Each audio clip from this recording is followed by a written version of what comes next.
Good morning, students. Let us start our new chapter Reproduction in Animals with a few new terms.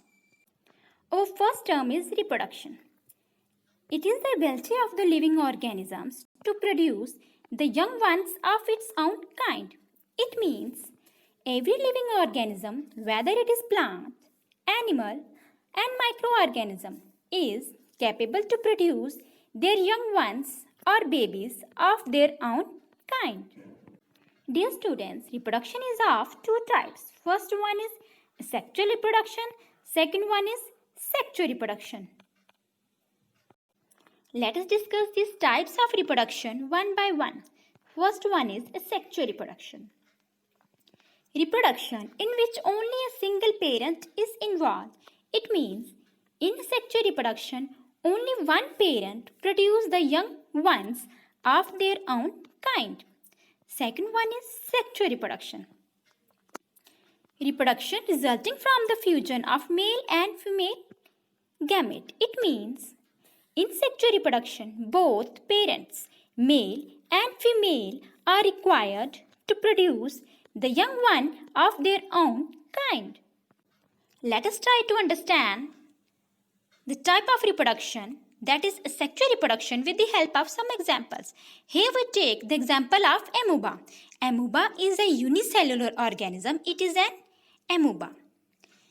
Amoeba unicellular organism after some time get elongated.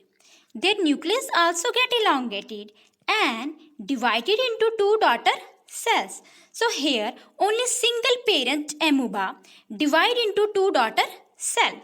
So this is a sexual reproduction.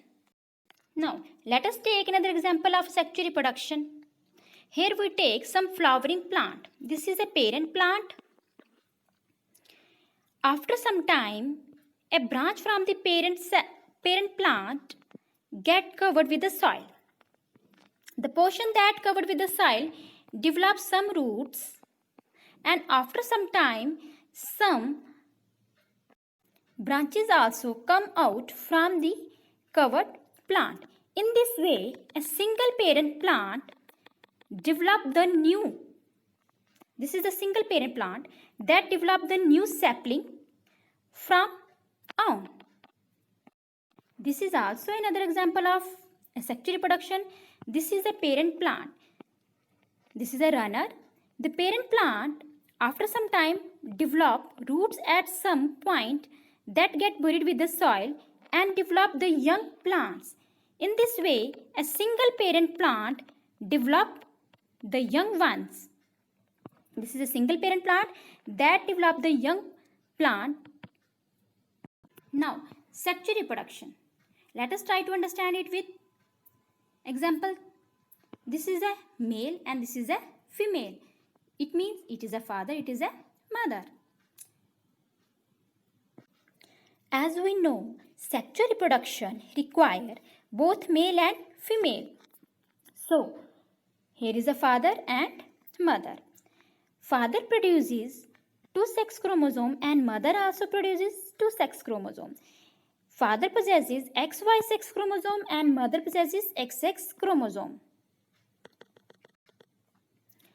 Whenever father chromosome meet with the female X chromosome, the baby will be daughter, and whenever Y chromosome of the male meet with the X chromosome of the female, the baby will be son. In this way, both male and female are required for the production of new organism. So this is an example of a sexual reproduction.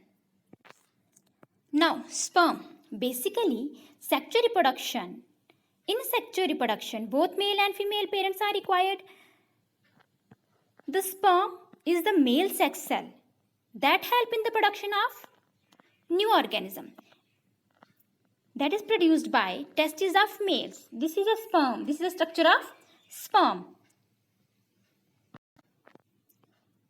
This is the head of the sperm, and the middle portion is known as middle piece and the elongated portion is known as tail. So this is the human structure of human sperm.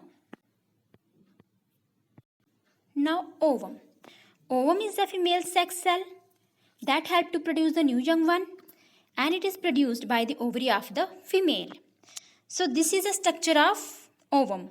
Another name of ovum is egg, egg of the female. So this is the structure of ovum. This is a jelly-like structure called cytoplasm, and there is also a nucleus inside the ovum.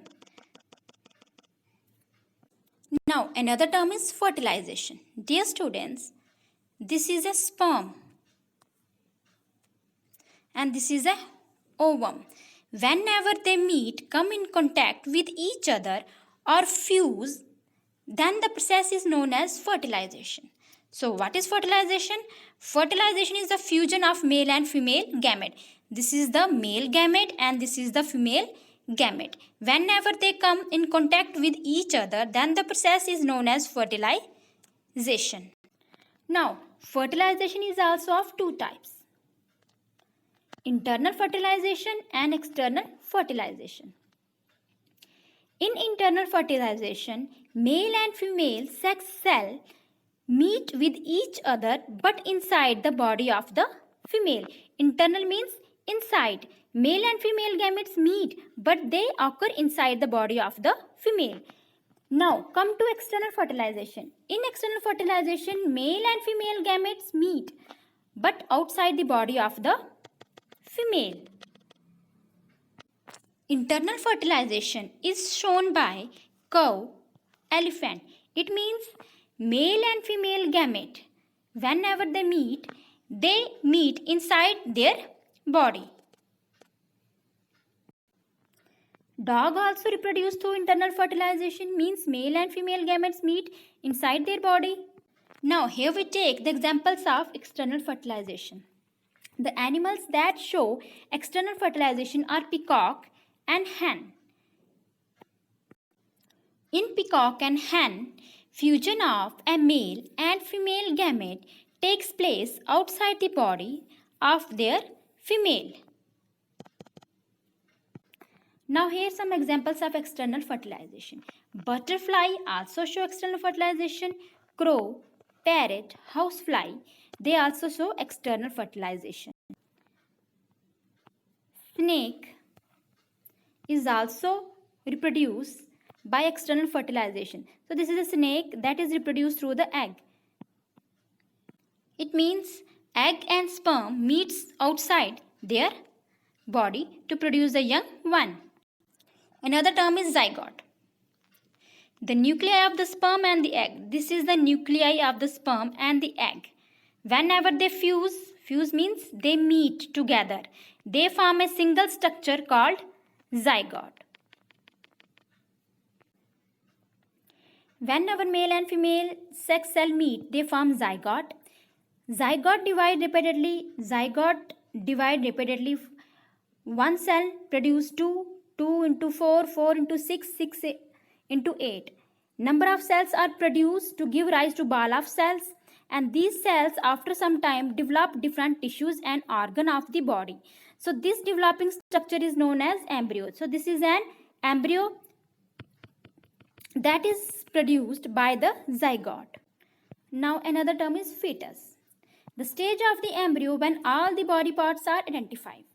Dear students, a stage comes when embryo develop into full fetus. It means all the body parts, these are the different body parts that appear with the passage of time, and the body part then whenever appear, then the embryo is known as fetus. Now over another important terms are oviparous and viviparous animals. So what are oviparous animals? The animals which lay eggs which later develop into young ones are called oviparous animals. So here we take the example of oviparous animals. This is a duck that develops from the egg, that lay eggs to produce the young ones. Viviparous animals, the animals that directly give birth to their young ones. So this is an example of viviparous animal. Here we take some example of viviparous animals and oviparous animals. Animals that produce by birth are human being, dog, cow, etc. Animals which lay egg to produce the young ones are hen, crocodile, ostrich, etc. Now, our last term is metamorphosis. What is metamorphosis? The transformation of larva into an adult through the drastic changes is known as metamorphosis. It means larvae of some animals are not directly transformed into adult stage, but they have to pass through some stages like us. Now let us take the example of metamorphosis in frog. Here we take the eggs of frog. After some time, the eggs develop into tadpole, and with the passage of time, tadpole develop into the medium size, which in turn develop into the adult stage. So this transformation of larva into adult through drastic changes. So this is the larva that changes into late tadpole and into adult, means through drastic changes. Now here we take another example of metamorphosis. Here we take the example of butterfly. These are the egg of butterfly that after some time develop into caterpillar. Caterpillar develop into chrysalis, which in turn develop into adult and into fully adult. So this is the life cycle of butterfly or the process of metamorphosis. I hope you understood it. Thank you. Dear students, if you like my videos, like, subscribe and share it.